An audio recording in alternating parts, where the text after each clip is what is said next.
ফেনীর পরশুরামে ৩.৫ কোটি টাকার রাস্তা সংস্কারে ব্যাপক অনিয়মের অভিযোগ উঠেছে। এলাকাবাসী জানান, মানসম্মত ইটের খোয়া ও বালু ব্যবহার করতে বলা হলেও ঠিকাদারের লোকজন তা মানছেই না, উল্টো দেখাচ্ছেন নানা অজুহাত। আর কর্তৃপক্ষ বলছেন, অনিয়ম পেলে অবশ্যই ব্যবস্থা নেবেন তারা। জহিরুল হক মিলুর তথ্য ছবিতে প্রতিবেদন। ফেনীর পরশুরাম পৌরসভার এই সড়ক উন্নয়নের জন্য গেল 12ই মার্চ কাজ পায় মেসার্স অনলাইন ট্রেডার্স। এর বরাদ্দ দেওয়া হয় ৩.৫ কোটি টাকা। এলাকাবাসীর অভিযোগ, ঠিকাদার প্রতিষ্ঠান খুবই নিম্নমানের ইট, খোয়া ও বালু ব্যবহার করছে। রাতের অন্ধকারে ঢালাই দিয়ে চেষ্টা করছে অনিয়ম আড়াল করার।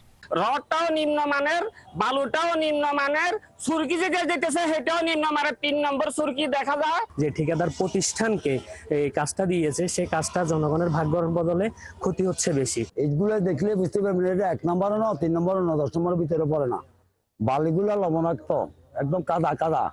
ওগুলা বালিও না, বালি জাতীয় না, কত মানছে কে জানে। এলাকাবাসী জানান, এভাবে চলতে থাকলে এই রাস্তা বেশি দিন টিকবে না। এই কাজটা যেভাবে হইতেছে ভবিষ্যতে সরকারের অনেক এই আর্থিক লস হবে। দাবি জানাইতেছি যে কাজগুলো সুস্থ ভালোভাবে হয়, সুন্দরভাবে হয়, না হয়তো আমরা জনগণ এটার জন্য ভোগ করবো, আমরা কষ্ট পাবো। পৌরসভার সহকারী প্রকৌশলী জানান, যেখানে যেখানে তারা ত্রুটি পাচ্ছেন সেখানে সংশোধন করা হচ্ছে। আমি নির্ভরভাবে কাজ করছি। আর ইটের যে বিষয়টা বলছেন, ওই জায়গাতে ওয়ালটা আমরা ভেঙে ফেলতেছি আর কি। তাদের কাজে কিছু ত্রুটি আছে, ভেঙে ফেলতেছি। অনেকগুলি ইট ভাঙ্গা হয়ে গেছে অলরেডি, তারা সুতা টানাইতেছে ভাঙ্গার জন্য। আপনারা দেখতে পাচ্ছেন, এটা আমরা ভেঙে আবার নতুন ভাবে করে দিব।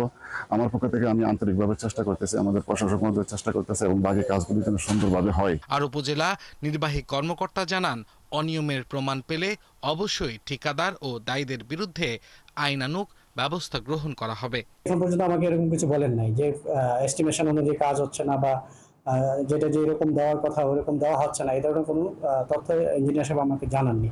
এনিহাও, তারপরে যদি এখানে কোনো ধরনের হয়, অনিয়ম হয় এবং সেটা প্রমাণিত হয়, তাহলে এই ঠিকাদারের বিরুদ্ধে আইনানুগ ব্যবস্থা গ্রহণ করা হয়। ফেনী বিলোনিয়া প্রধান সড়ক থেকে পশ্চিম পার্শ্ব পরশুরাম উপজেলা সড়কে 1056 মিটার আরসিসি ঢালাই কাজ রয়েছে। একই সাথে চলছে ড্রেন উন্নয়ন প্রকল্প। আব্দুল আল মামুন, ৭১।